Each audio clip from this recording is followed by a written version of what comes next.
The Lion's Gate was in plain sight of the Greeks.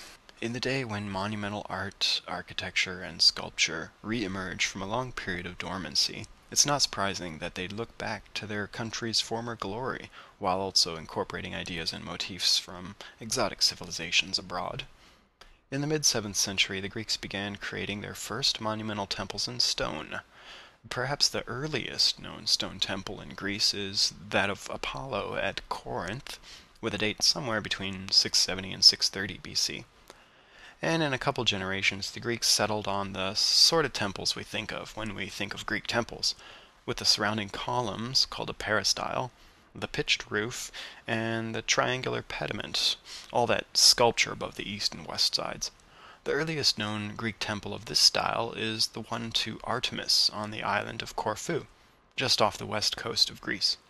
Built around 580 BC, right around the time when the Art Institute's Pyxis was created, the Temple of Artemis displays a magnificent pediment with a sculptural motif that should be pretty familiar to us by now.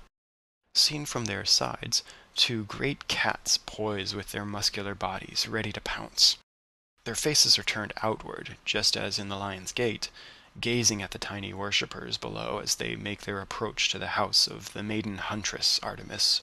In the center of this pediment, between the lions, stands the Gorgon Medusa, a fiendish creature with snakes for hair, said to be so ugly that her gaze would transform you to stone.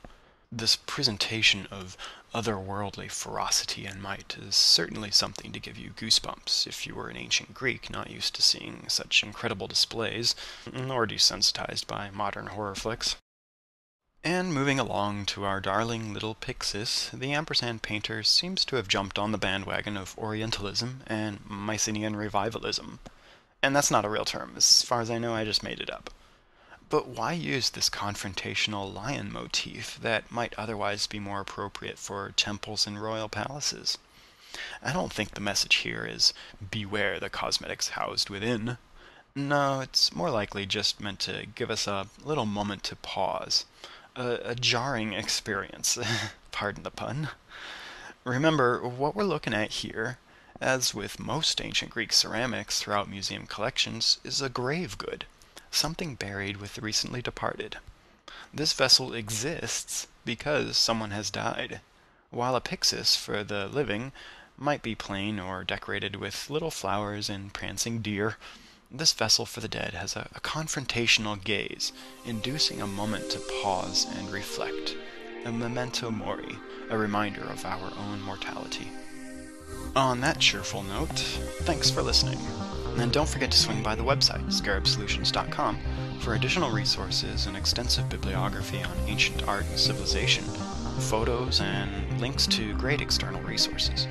And most recently, I've added a link that'll let you subscribe to the podcast in MP4 format, so you can play it with images on just about any digital media player. Check out the website for more details. Take care, stay warm, and see you next time on the Scarab Solutions Ancient Art Podcast.